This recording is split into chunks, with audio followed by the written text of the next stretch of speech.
Dr. Mendoza worked to save Eby until mid-1952 when Eby died.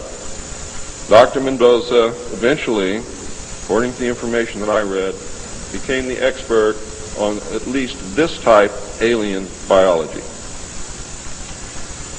In a futile attempt to save Eby and to try and gain favor with this technological superior alien race, the United States began broadcasting a call for help early in 1952 into the vast regions of space. If you know they're better than you, and if you know they can lick you, you better try and be friends with them, and that's what this effort was all about. The call went unanswered, but the project continued as an effort of good faith. President Truman created the super-secret National Security Agency by secret executive order on November 4th, 1952, and until recent years, there wasn't one in 50,000 people in the United States who even knew it existed. Its primary purpose was to decipher the alien communications and language and establish a dialogue with the aliens. This most urgent task was a continuation of the earlier effort and was codenamed Sigma.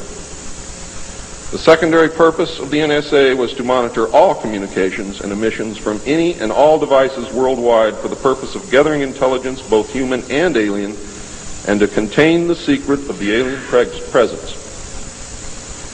Project Sigma, ladies and gentlemen, was extremely successful. The NSA also maintains communications with the Luna base and other secret space programs. By executive order, the NSA is exempt from all laws which do not specifically name the NSA in the text of the law as being subject to that law. How many of you know what that means? That means we have a completely lawless organization running around the country doing whatever they want to do, answering to no one, and under no law which does not name the National Security Agency in the text of that law as specifically being subject to that law by executive order of the President of the United States. That means that if the agency is not spelled out in the text of any and every law passed by the Congress, it is not subject to that or those laws. The NSA now performs many other duties and in fact is the premier agency within the intelligence community. Today, the NSA receives 75% of the monies allotted to the intelligence community. And the old sayings, ladies and gentlemen, where the money goes, therein the power resides, is absolutely true.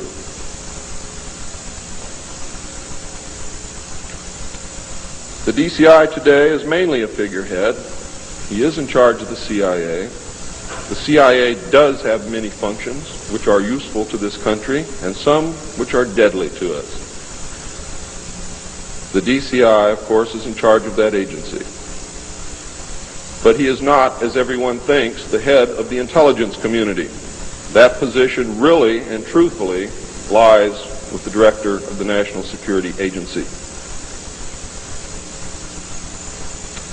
The primary task of the NSA is still alien communications, but now includes other alien projects as well.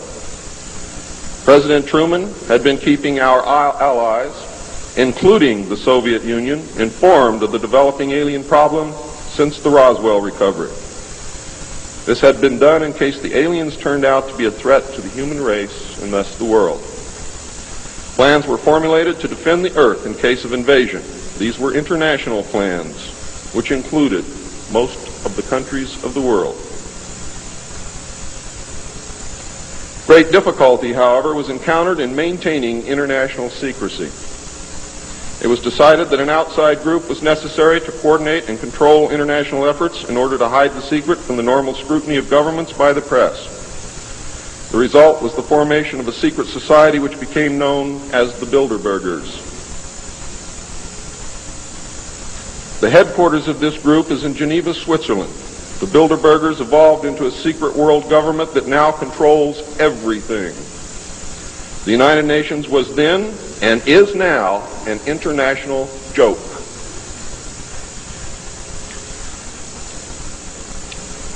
In 1953, a new president occupied the White House. He was a man used to a structured staff organization with a chain of command.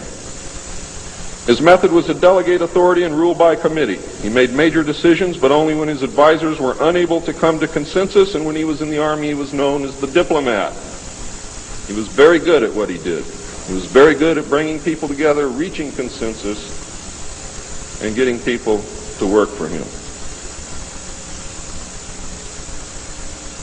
His normal method was to read through or listen to several alternatives and then approve one. Those who worked closely with him have stated that his favorite comment was, "Just do whatever it takes." Now here's a man very different from President Truman. He spent a lot of time on the golf course. This was not all unusual for a man who had been career Army with the ultimate position of Supreme Allied Commander during the war, a post which carried 5 stars along with it. In fact, he deserved it. This president was General of the Army Dwight David Eisenhower.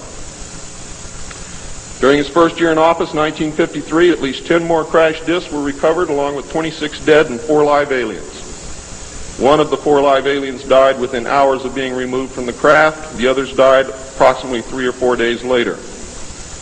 Of the 10, 4 were found in Arizona, 2 in Texas, 1 in New Mexico, 1 in Louisiana, 1 in Montana, and 1 in South Africa. And there were hundreds of sightings.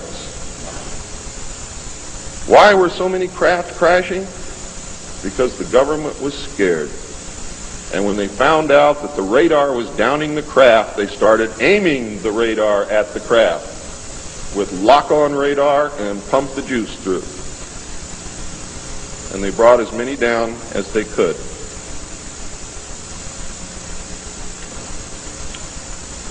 Eisenhower knew that he had to wrestle and beat the alien problem. He knew that he could not do it by revealing the secret to the Congress, because, in fact, isn't that the same as telling the public?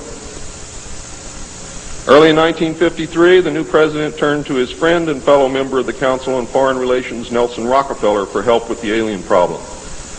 Eisenhower and Rockefeller began planning the secret structure of alien task supervision, which was to become a reality within 1 year. The idea for MJ-12 was thus born. It was Nelson's uncle Winthrop Aldrich who had been crucial in convincing Eisenhower to even run for president. The whole Rockefeller family, and with them the Rockefeller Empire, had solidly backed Eisenhower. Asking Rockefeller for help with the alien problem was to be the biggest mistake Eisenhower ever made for the future of the United States and most probably all of humanity, as you will soon see. What he literally did with this act, ladies and gentlemen, is abdicate the presidency to a secret group. Within 1 week of Eisenhower's election, he had appointed Nelson Rockefeller chairman of a presidential advisory committee on government organization. Rockefeller was responsible for planning the reorganization of the government. New Deal programs went into one single cabinet position called the Department of Health, Education, and Welfare.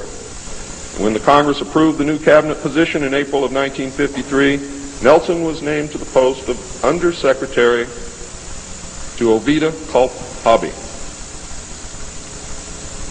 In 1953, also, astronomers discovered large objects in space which were moving toward the Earth, and it was first believed that they were asteroids. However, if you know much about astronomy, you know that you can predict or project backward orbital paths of bodies in space and determine where they come from, what they're doing, where they're going, and what their orbital path really is.